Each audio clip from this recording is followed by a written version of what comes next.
It's Christian with St. Augustine TV. We're back at it again.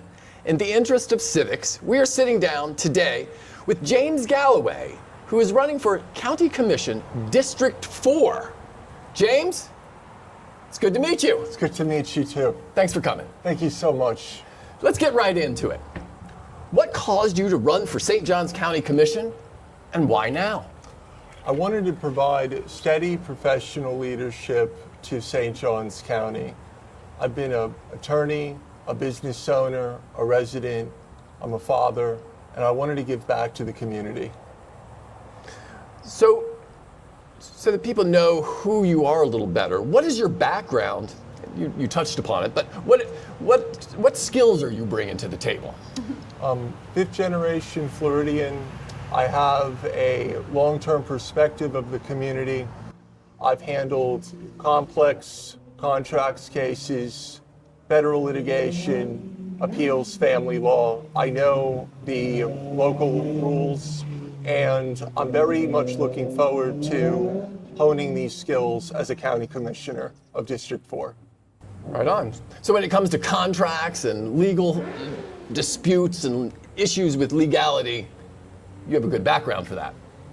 Yes, I've been doing a law firm for over a decade. And this is your own law firm, correct? Galloway Law Firm of Ponte Vedra Beach. So you're a small business owner as well? Small business owner. I have local employees, contractors that are from the area that have helped me a lot, mostly UNF graduates. I love my staff, and I have a wonderful business, and I'm so happy that I established it in St. Johns County. It was my dream to have a business here, and it's been very successful, and I'm looking to give back to the community that's given me so much. I like that. All right, let's get into one of the hot topic issues. You know, this campaign is, or this election season is simply being framed as people who are anti-development and those who are pro-development. I think that's an oversimplification, but let's talk about development. In this case, many residents feel existing taxpayers are effectively subsidizing new development through road expansions, utility projects, schools, public safety, and infrastructure. Do you believe growth, the current growth, is paying for itself in St. Johns County? And if not, what changes would you make? The focus should be to have growth management in such a way that the growth does not outpace our infrastructure and our quality of life. Mm-hmm. What I would do is I would look at every project very thoroughly. I'd make sure that all impacts and infrastructure requirements are set out from the start to where we know what the stress and strain will be on our existing infrastructure and plan accordingly. This would mean to have long-term financial planning to make sure that our taxpayers and residents aren't stuck carrying a burden. Mm-hmm. Yeah, there is a bit of that going on, in my opinion. If you look at where the revenue flows are going or where the tax dollars are being spent, they're sort of being taken from existing areas and are being applied to the areas that are growing into new infrastructure. So areas like St. Augustine and the surrounding areas, you know, they're hearing a big old sucking sound of money that could be going to maintaining them, going up to the new development areas. You know, what do you think? I think that every project should look into what the impacts are and make sure that it's not the taxpayers and small businesses that are subsidizing profits for someone else. That is a staple of good financial stewardship and planning, and that's something that I'd like to bring to the table. I like that you brought up the word stewardship. You know, so the question is, what are we preserving? Beyond roads and budgets, what aspects of St. Johns County's character do you believe are worth preserving for future generations? Our quality of life is the most important thing that I'd like to preserve, along with our environmental character.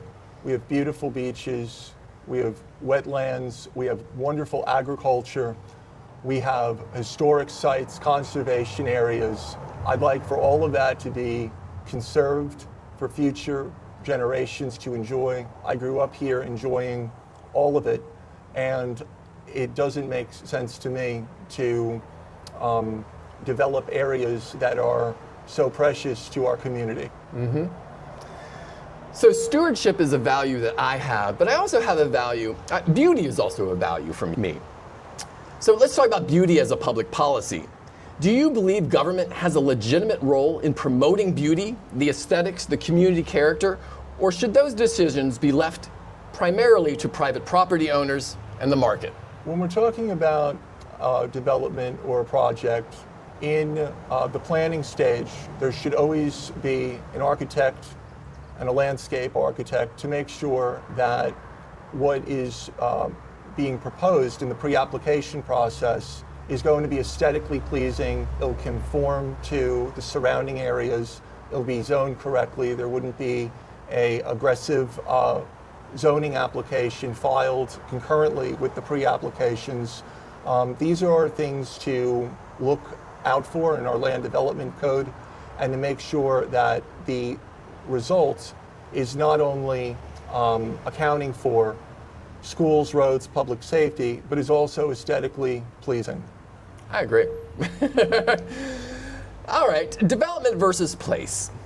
Are we building communities that people will love 50 years from now? Or are we simply accommodating growth as quickly as possible? We're right now at a balancing act where we can still rescue long-term criticism of overdevelopment for our future generations. It can still be corrected in a course, and the way that that's done is to truly understand what the projects are being proposed, to work with staff and the constitutional officers and understand as a commissioner what our role in this process is. It's not a good thing to find out that there's negative consequences after something's been approved or as it gets to the commission for a vote. These are things that can be discovered prior to it being voted on, because once it's voted on, it's very difficult to then change it retroactively. Right. One of the things I've been trying to figure out is what the candidates actually believe. What are their philosophical, what's their foundational philosophical ideas? So, what do you think government is for? At its core, what do you believe the purpose of county government should be? To protect our quality of life and to promote our local businesses, which are our backbone economically, to have responsible planning for the future that accounts for our infrastructure, to make sure that we have appropriate impact fees as well as infrastructure requirements. And if everyone works together, we can certainly solve any problem. Having a professional mindset and approach, and to be approachable and want to work with staff, and to bring energy and dedication and professionalism. That's what our government should be doing for the residents and our businesses and our veterans. Edmund Burke, who's often credited as being the father of modern conservatism, describes society as a partnership between the dead, the living, and the unborn. Do you agree with this idea? And how should it influence decisions about growth and development?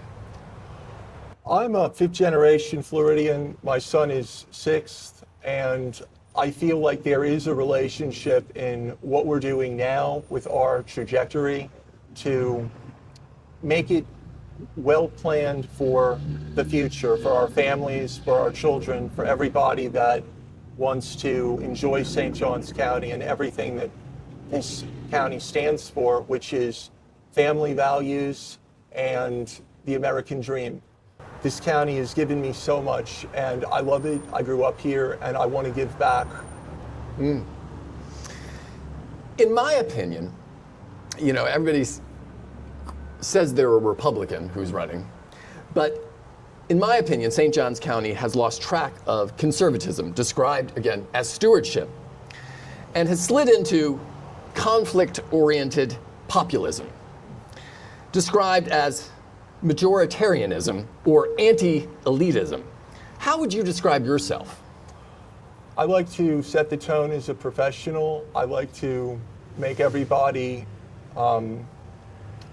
recognize my openness to hearing their thoughts, to be available, to always be responsive, and to be respectful to everyone as your representative. That is a duty, and I think it sets a good example for our community and our families and children to do so.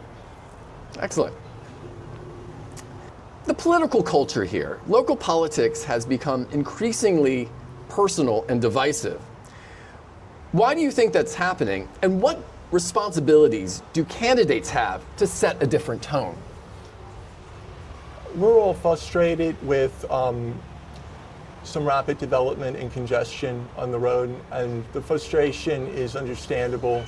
What I bring to the table is safe, steady, and professional representation to assure everybody that I'm very thorough and that I will work tirelessly to make sure that the job is completed in a thorough and well-organized manner. I believe that. Okay, here's a little question, but one that I'm curious about. Should we judge leadership by rhetoric or by visible outcomes? I think that leadership should be accountable to the residents at all times for everything that they do in their official capacities. I think that understanding the role as a commissioner and to share information and promote education, this is cornerstones of what makes a representative accountable. I'd like to be as transparent and open to meeting everybody and hearing from everybody, and knowing that regardless of any political opinion, as your representative, I'm always here to help you in any way that is in my power to do so. And if I can't do that, then I'll get you the information of who I think will be in the best position to address your concerns. How would you solicit feedback and make sure that you're getting that you're getting the residents, not just a few resident concerns, but the more broader community's concerns? This is one of the best parts of being a politician, is that you can ask, and the residents and the community will tell you if you are open to their feedback. I live very publicly in terms of everywhere that I go. I'm very available, and I would welcome feedback. I'd like, as a representative, to ask people, how is the county doing? I'd like to ask local businesses. I love going to farmers markets with my wife and son, and we always get into conversations to see where the thoughts are. And I'm so grateful for everyone sharing their vantage point with me, and I'm going to do everything I can to address their concerns. Mm-hmm. I personally would like to see some more surveys going around myself so that we can survey people, because I enjoy filling in surveys and letting people know what's going on. So anyway, the North-South County divide. That's one of the things that I've realized that before I started this journey, or we started this journey into St. Johns County and St. Augustine local politics, I didn't realize, but there is a North-South County divide. Currently, the county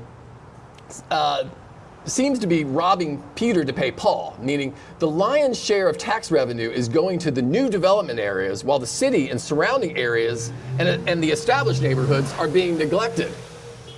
Is that fair? I'd like to begin with how much I love St. Augustine. Growing up, during field trips, hearing that we were going to St. Augustine was better than anywhere else that could have possibly been selected. And I think that responsible leadership will recognize that St. Augustine is such an important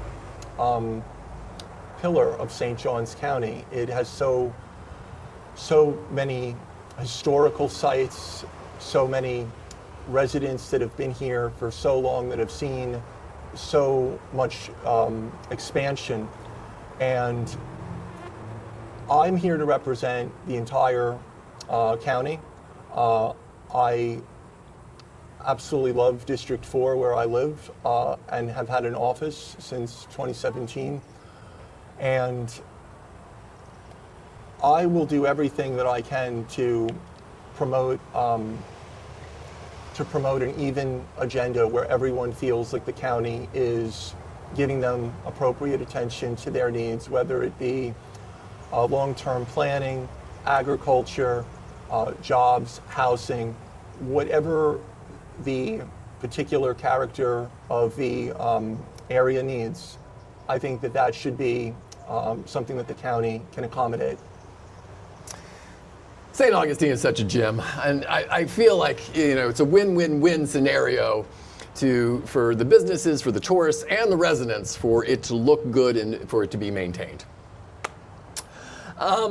District 4, what are the biggest challenges in your district?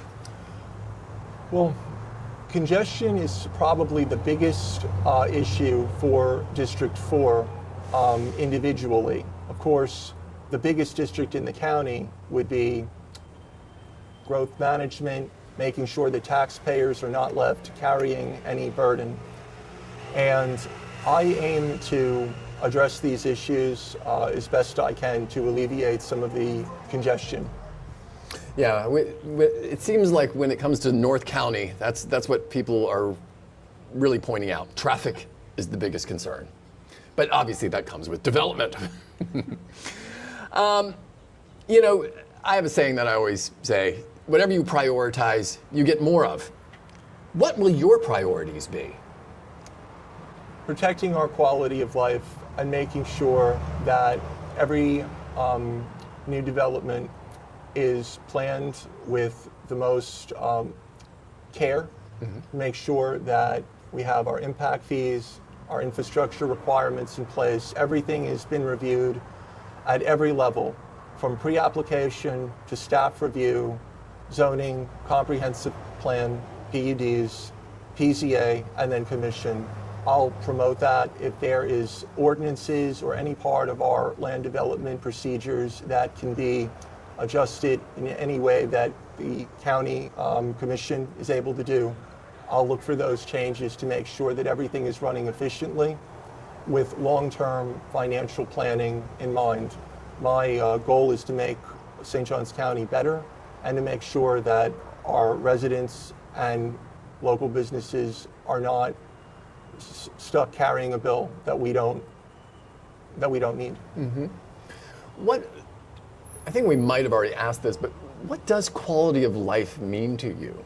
Does it just mean more development? Does it mean preserving culture? What does quality of life mean to you? Quality of life means that we're very happy with the way that our government is addressing our infrastructure, our planning, our roads, our schools, our public safety, to treat veterans with appreciation, to have a welcoming approach where we're trying to target good light industry to come here, such as medical or medical-related industry. We're trying to attract quality jobs. We're trying to promote our agriculture. We're trying to have everything in place where our future generation is able to have a realistic approach to have home ownership, a job, a business, and not to plan things too hastily to where that would be stunted in any way. That's quality of life, is knowing that we're trying to take care of our future generations now instead of waiting until after there's a problem to notice it, when oftentimes there's not a lot that can be done, which is why it's important to be thorough from the start. You know, it's kind of a shame that St. Johns County has the best schools in the state and then effectively shows these kids the door because there's no opportunities for them once they graduate here, or few opportunities for them here. So another county commissioner mentioned that they would like to work on getting some sort of industry located around here. But I mean, isn't North County, isn't a lot of its future sealed or fated with Jacksonville? Not necessarily so, although if that does happen, it's it was not planned correctly or carefully. What kind of industries would you like to see come here? Well, for North County, I think that professional services is the most likely target. For the surrounding districts, there's agricultural opportunities. I'd like to see some light industry near our corridors where it won't impact our residential neighborhoods, and it would be a great opportunity to bring good jobs here for quality careers. I'd like to see a pipeline for our high schoolers and college grads to be able to live and work in St. Johns County and be able to have a realistic approach at a future. Mm-hmm. So in order to attract those industries, are we talking tax incentives? Like how do we do that? Because one of the issues that I keep bringing up is that a lot of the programming in the county is not geared towards 20s and 30 somethings, meaning like, you know, which employers, that's sort of the demographic that they like to go after, are those fresh college grads, the young people, the ones that they can mold.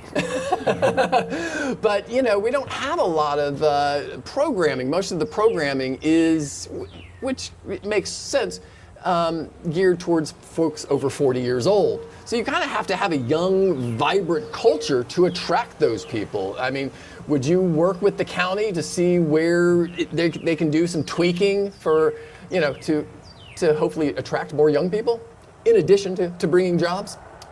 Well, I think that the healthcare industry is a very good opportunity. It's a major opportunity, especially with all of the hospital infrastructure coming up. I think that having a workforce that's already in place with infrastructure accounted for through impact and infrastructure requirements is essential to keeping some of our younger residents who are entering the workforce able to have a beginning of their career. Mm-hmm.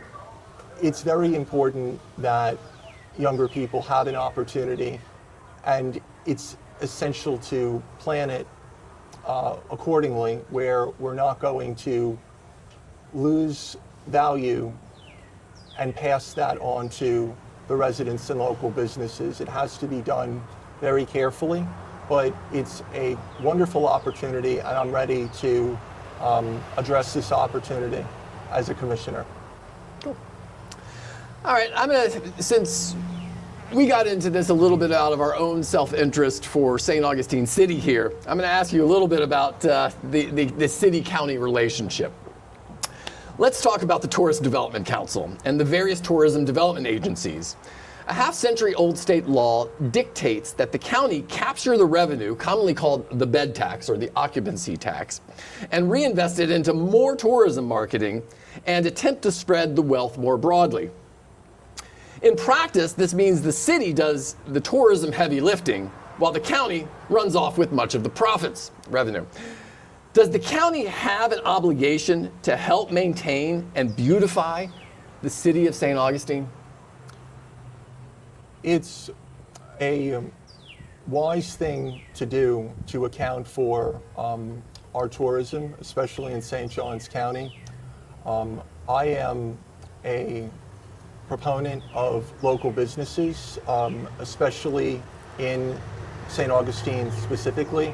I think that local coffee shops, mixed-use areas, bed and breakfasts are historical sites.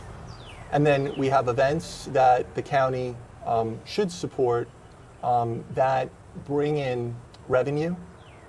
These can be used to promote local businesses, and as long as the residents are satisfied and their quality of life is not diminished in any way, then these events should be promoted as part of a policy. It seems like the county is concentrating future poverty under the guise of today's workforce housing, which of course is celebrated. I feel like St. Augustine is a jewel. Should the county be a better partner in its stewardship? The county should always promote good financial planning, long-term stability, a diversified tax base, and responsible development funded through impact fees and infrastructure requirements. I think that the relationship between the county and the city is something that can be promoted in a positive way to get the most quality of life and to reduce the risk of taxpayers paying unnecessarily for either oversights or bad projects. Mm-hmm. One of the things I've learned in this process is that there's a rift between the city and the county. What would you do to help sort of mend that relationship and make sure that the city and the county are cooperating with each other where it makes sense to do so? Cross-pollination of good ideas promotes a better government. We're all local here. This isn't the state government or federal. We're local. We know what needs to be done in terms of growth management, and we know what we need to do to expand our tax base, make it more diversified.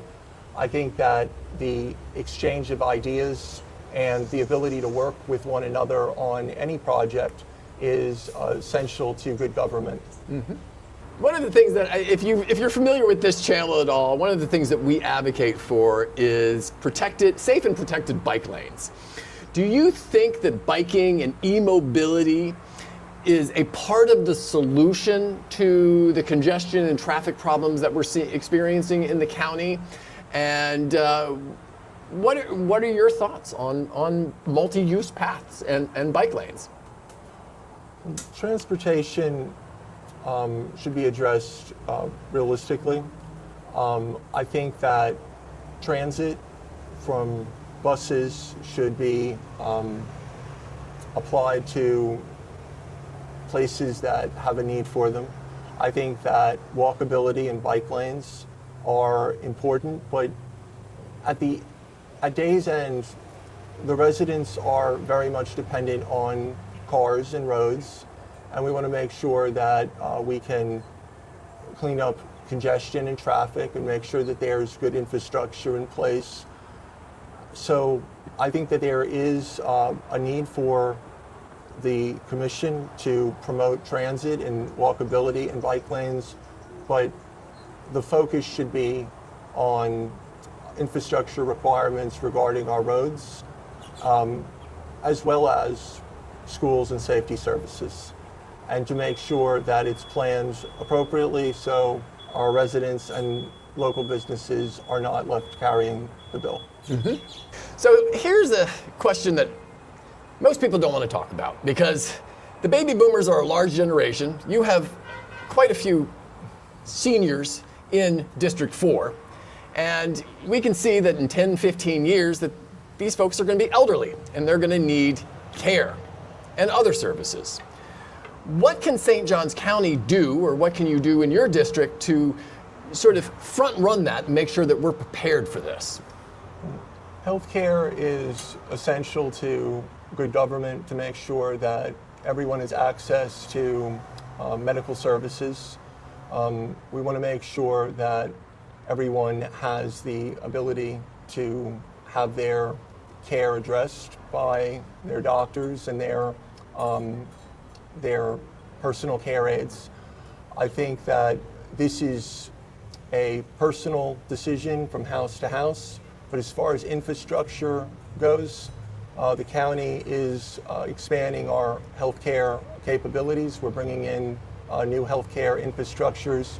It's going to bring in good jobs, and I think that having qualified people that work in healthcare in the community will inevitably help. Yep. So the county just passed its Comprehensive Plan 2050. The county has really needed a comprehensive plan, but to my dismay, it did not include anything about data centers. So data centers would fall under sort of the industry section, which says it actually wants to stimulate. So right now, St. Johns County is wide open for data centers. Where do you fall on this? Data centers are a non-starter for me. I don't promote them being in St. Johns County in any way.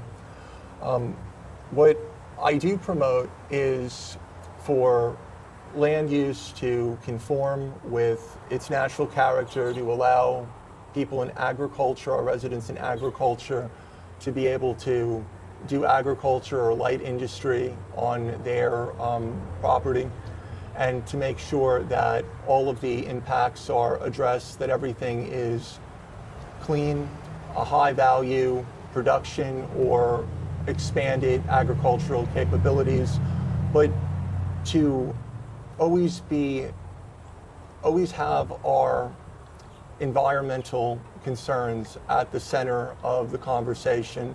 We want to make sure that we're using our land in a productive way that's a benefit, instead of something that's going to strain our infrastructure, not be planned properly, not have a good environmental impact, and burden the taxpayers. So private development or smaller development or small production are something that should be targeted, but doing it in a very planned way with the community's quality of life as the number one benchmark, to make sure that it's improved and not impacted negatively in any way. I like saying growth can either strengthen a community or it can consume it. And I think a lot of people are upset right now because they see all this growth consuming the county and they don't feel like they're being strengthened by it.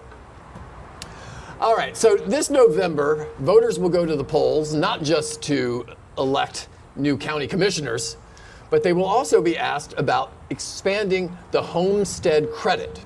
And I have a feeling that that's going to pass. This is going to put a significant dent into the county's tax revenue coffers.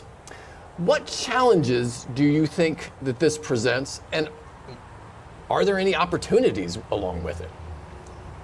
If revenue is reduced, then smart planning would be essential.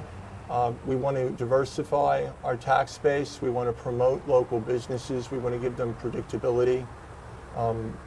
And we want to make sure that any new project would have its proper impact fees and infrastructure requirements during all phases of the development. And this can be done with thorough oversight, leadership, and the ability to navigate these issues in a way that promotes our quality of life and make sure that the residents and local businesses are not negatively impacted by it. It would be a challenge, but it's one that I'm up to doing. It definitely will be a challenge. I hope that they don't just come in and up taxes everywhere else. Let's get a little personal here. What would people be surprised to know about you? I enjoy studying various areas of history, and I also have an interest in finance. So as an amateur, but I just enjoy kind of expanding my field of knowledge, and I think that being a lifelong learner is important to personal growth and decision making and accountability. I think that being able to operate a business and run for public office and have a lot of momentum toward future is very much in the public eye. but what isn't seen is the countless hours of preparation and reading and really deep thought and prayer about what the next move is. So people might be surprised to know that I enjoy reading a lot about history and trying to make the best decisions for our future from learning from the past. So everybody makes mistakes. Tell me about a time that you made a significant mistake, and how did it change you? What did you learn from it? Well, what I've learned is that every day is a new day, and your friends that you've known for a very long time will always be your friends, even if there was a disagreement. I think that looking at all of the good things that someone has brought into your life will surely outweigh anything that negatively happens on an isolated incident. And I encourage everybody to be good neighbors, be good stewards of the community, and to keep families close and to share a sense of community. And that's very, very important in the fabric of our culture. And as a commissioner, I'll hold myself to a very high standard of being a good example, of being a professional and being a local representative. Mm-hmm. What books have had the biggest impact on your life? One that I always keep near to me is a small book called God's Gift to Graduates. I received it from my mother when I graduated from law school. And it's a small book. It has a lot of different scriptures in it, and I bring that everywhere I go. That's the book that gave me the most influence. It's very motivational and inspirational. Cool. I also have a world encyclopedia that I enjoy reading to see if I can find more vocabulary now and then. Reading old encyclopedias is definitely better than going to the internet for finding, because people used to write better. Describe what you stand for in 3 words.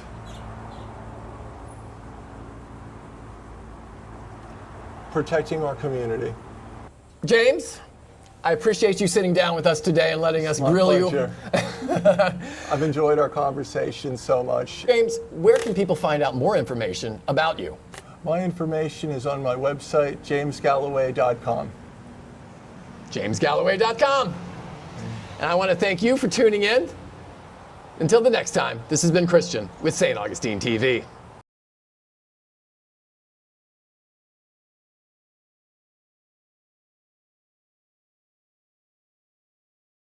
Hey, thanks for watching.